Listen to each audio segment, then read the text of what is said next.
সবাইকে আমার ছাদ বাগানে আমন্ত্রণ জানাচ্ছি। অনেক দিন পর একটা ভিডিও নিয়ে আসলাম। আসলে কাজ প্রতিনিয়তই চলছে, অনেক কাজ করছে। আসলে ছাদের কাজ শেষ করে কুলাতে পারি না, আর এত কাজ আমি একাই করছি। বিশেষ করে এখন শীতকালীন সেই সময় বেশ কিছু টব গাছ টাছ ছিল, সেগুলো মারা যাওয়াতে এখন নতুন করে গাছ রিপোর্টিং করব। এই যে গ্রীষ্মকালীন গাছ রিপোর্টিং করার জন্য আগের বেশ কিছু গাছ মারা গেছে, সেগুলোকে পুড়িয়েছি। প্রায় কয়েক বস্তা ছাই বানালাম। এটা করতে গিয়ে এই যে নেটগুলো পুড়ে গেছিলো, গাছটা সরিয়ে নিয়েছিলাম। তারপর আগুনের এত ধোঁয়া বাতাসে উড়ে গেছিলো, খুব রিস্কি ছিল জায়গাটা। তো এটাকে আস্তে ধীরে গোছাবো। আর পেয়ারা গাছ, এটা মাধুরী পেয়ারা গাছ, এটা খেতেও মজার। প্রথমবার ভালোই বড় ছিল, বাট এবার অনেকগুলো হওয়ার পরও কেন যেন ঝরে ঝরে পড়ে নষ্ট হয়ে গেলো, হয়তো মাটির জন্যই। আর সেই জন্যই আমি অনেক গোবর সার এনেছি। আর এখানে বেশ কিছু চারা আছে, এগুলো রিপোর্টিং করবো। প্লাস অ্যাডিনিয়ামে বেশ কিছু বীজ কালেক্টও করে ফেলেছি, কিন্তু আমি এখনও এগুলোকে রিপোর্টিং করতে পারছি না বা বীজগুলোকে বসাতে পারছি না। আসলে এত কাজের প্রেশার। তারপর আমার বিড়ালগুলোকে, তাদেরকে 3 বেলা 4 বেলা খাবার দেওয়া, ওরাও গাছপালা নষ্ট করে, ক্ষতি করে, ওদের ভয়ে লুকিয়ে রাখি। এই যে এখানে বেশ কিছু কাটিং বসিয়েছিলাম, আনফর্চুনেটলি বেশিরভাগই গাছই মনে হয় সেভাবে বাঁচে নাই।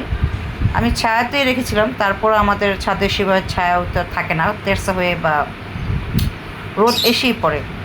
এপাশে একটু ছায়া আছে। এখানে আমি কয়েকটি হ্যাঙ্গিং টব আপাতত ঝুলে রেখেছি। আসলে এখানে কিছু থাকে না, রাখা যায় না। প্রচণ্ড ঝড় বৃষ্টির তুফানে আমার অনেক বড় বড় ড্রামও ফেলে দেয়, টব মানে গাছ ফেলে দেয়। আর সেখানে তো এরকম হ্যাঙ্গিং টবগুলো অনেক সময় পড়েই যায়। তা আমি আপাতত এখানে রেখেছি, আমি কিছুদিন পরে এগুলো সরিয়ে ফেলবো অন্য জায়গায়। এখানে আমার বেশ কিছু, এবং এখানে একটা ফক্সটেল অর্কিড আছে, একটা পিয়ারেটি আছে, তারপর মঞ্জুলা আছে, পার্ল অফ হার্টস আছে মনে হয়। তো এই তো 10 বস্তা গোবর এনেছিলাম, এটা পরে অর্ডার করলাম, কারণ গাছগুলোর অবস্থা আসলেই ভালো না। আর নতুন রিপোর্টিং করব। 1 গাদা ছাই কয়লা নিয়েছি, তো এই ছাইগুলো কয়েক বস্তা উঠিয়ে ফেললাম। ওঠানোর আগের ভিডিও এটা, ওঠানোর পরে ভিডিও পরে আপলোড করব। আর এটা হচ্ছে একটা স্ন্যাক প্লান্ট দিয়ে বাড়ি ভরে গেছে, অনেক জায়গায় অনেক টবে, এবং টবগুলো ফেটে মানে পুরোই ফেটে যায়। আমি যতই বড় টব দিই না কেন, মাটির হোক প্লাস্টিকের হোক, সব ভেঙে ফেলায়। তো এইখানে আরও কিছু গাছ আছে যেগুলোকে আমি সরাতে পাই না, আর বেশ কিছু গাছ আমি ছায়াতে নিয়ে সরিয়েছি। তো মরে বেঁচে যা থাকে আর কি, আসলে খারাপ লাগে, কিন্তু কিছু করার নাই। আমি একা একা এত কাজ করে কুলিয়ে উঠতে পারি না। তারপর আমি গোবর নিয়ে 2-3 বস্তা নিয়ে ঢেলে দিচ্ছি। আমার পুরোনো গাছের মাটিগুলো সব খুদে, মানে একদম অনেক সাইড দিয়ে চারদিকে রাউন্ড করে গর্ত করে সেই মাটিগুলো উঠে আলাদা করে বস্তায় ভরে রেখেছি, সেগুলোকে আমি আবার মিক্সিং করব।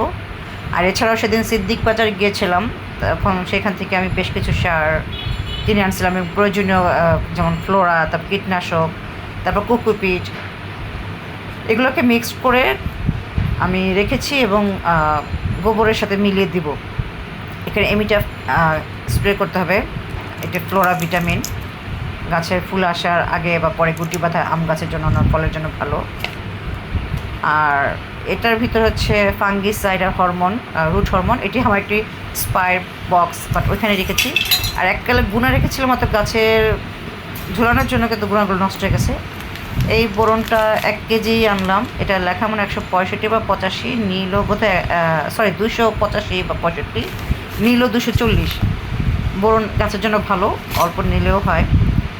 আর এখানে একটা কোকোপিট, এটা মনে হয় 4-5 কেজির ব্লক, বললো 20 কেজি হবে। আমি এর আগে প্রচুর কোকোপিট এনেছিলাম। আর এগুলো হচ্ছে হাড়গুঁড়া, 40 করে নিল।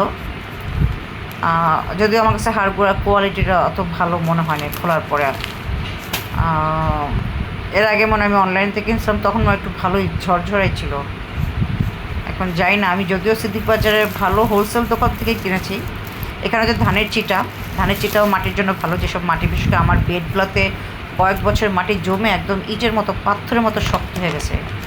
আমি নিড়ানি দেখে খোদাইতে গিয়ে দেখি যে আমার নিড়ানি ভেঙে গেছে। আমি সেই নিড়ানি একটা ভিডিও বা ছবি দিব। এইখানে হচ্ছে ইউরিয়া। আহা, ইউরিয়ার কথা কি বলবো, এই পুরো ব্যাগটা ভর্তি ইউরিয়া। এটা আমার বিড়ালদের মিও ক্যাট ফুড। আমার আপাতত মরে বেঁচে 5টা বিড়াল আছে, ওদের এই ক্যাট ফুডের বোতল মানে এতে রেখে দিয়েছি, ইউরিয়াগুলো লুকিয়ে রাখছি। পুরোটা ভর্তি ইউরিয়া। ইউরিয়াতে এত বেশি দেওয়া যায় না, কিন্তু হয়তো কেনা হয়ে গেছিলো বা তখন বুঝি নাই। এই ইউরিয়ার জন্য আমার একবারে একটানা 17টা গোলাপ গাছ মারা গেছে। এরপরও কম বেশি আমি ভয়ে দেই না, অল্প অল্প দিই দানা। তো ইউরিয়া নিয়ে যে কী করবো, তারপরে যে এখন এই সার গোবরে মিক্সিং করতেছি যে হাড় গুঁড়া। আমি আগেই বললাম যে হাড় গুঁড়ার কোয়ালিটি আমার কাছে ভালো লাগে না, কেমন যেন মানে এতটা ঝরঝর আর মনে যেন ফাঙ্গাস পড়া, কেমন কেমন যেন। আমি আসলে এদের হাড় গুঁড়া নিয়ে তো অতটা স্যাটিসফাইড না, এই কোম্পানির হাড় গুঁড়া। তো হাড় গুঁড়া দিলাম 2 কেজি। এটা এক একটা 1 কেজি করে 40 টাকা। অনলাইনে 60, 70, 80 টাকা করে বিক্রি করে। এখন হয়তো কোম্পানিও ব্যাপার থাকতে পারে, আবার মেয়াদেরও ব্যাপার থাকতে পারে। তা আমি বালতিটার ভিতরে মিক্সিং করে রাখছি, কারণ খোলা জায়গায় রাখলে আমার বান্দরগুলা, আমার বিড়ালগুলা সব নষ্ট করে গড়াগড়ি খায়। ওই যে ছাই আগুন দিয়ে পুড়িয়েছি ওইগুলোর প্রতি গিয়ে তারা গড়াগড়ি খায়, পুরো ছাদের মধ্যে গড়াগড়ি করে একটা সাদা সাদা বিড়াল কালা কালা হয়ে আসে। কিন্তু আনফর্চুনেট দেখেন এই হাড়েগুলোর মধ্যে এই একটা চাক্কা, পুরো একটা চাক্কা, 1 কেজির ভিতরে একটা এরকম পাথরের মতন খণ্ড দিয়েছে। আমি কিছু বুঝলাম না, এটা আমি আর ভাঙতেও পাইনি। এটা একটা, আর এখানে পরে ফাঙ্গিসাইড দিলাম। আমি ভাবছিলাম ওটা ভেঙে যাবে, কিন্তু এটা ভাঙে নেই, পরে এটাকে ফেলে দিয়েছি। তারপর ধানের চিটা মিক্স করলাম, ফাঙ্গিসাইড, ধানের চিটা, ইউরিয়া অল্পখানি, তারপর হাড় গুঁড়া দিলাম 2 কেজি। তারপর বোরন দিয়েছি মনে হয় 250 গ্রামের মতো, কারণ আমি এগুলোকে ফল গাছে দিব। ফল গাছে মেনলি বেডে একদম মাটির শক্ত হয়ে গেছে, কয়েক বছর পুরনো।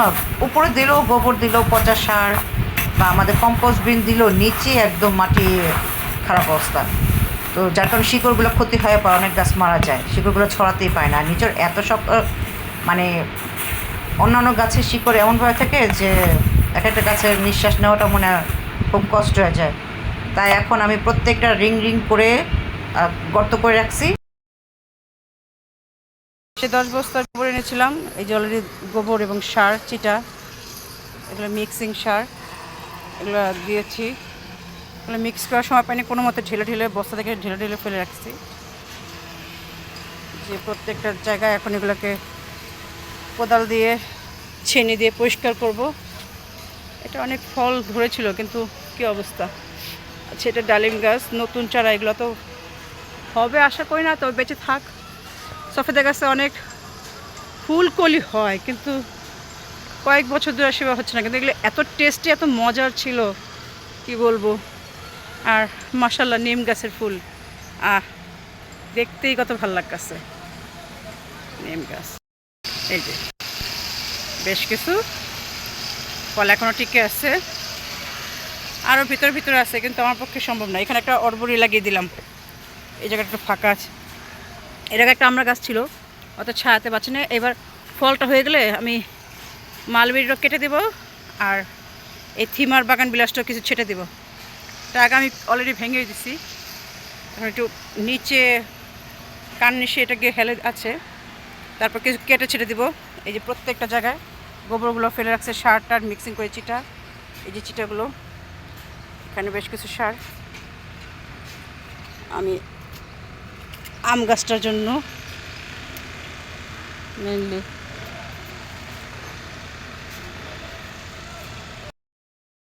মালবেরি প্রায় শেষ পর্যায়ে, কেউ খায়ও না, পাখিরাই খায়, আমার তো আসার সময়ই হয় না। আর এত ছোট ছোট সাইজ, এগুলো কাউকে খেতে বললে হাসে। বাসায় নিয়ে গেছিলাম 2 পিস, খায় নাই কেউ, আমিই খাই।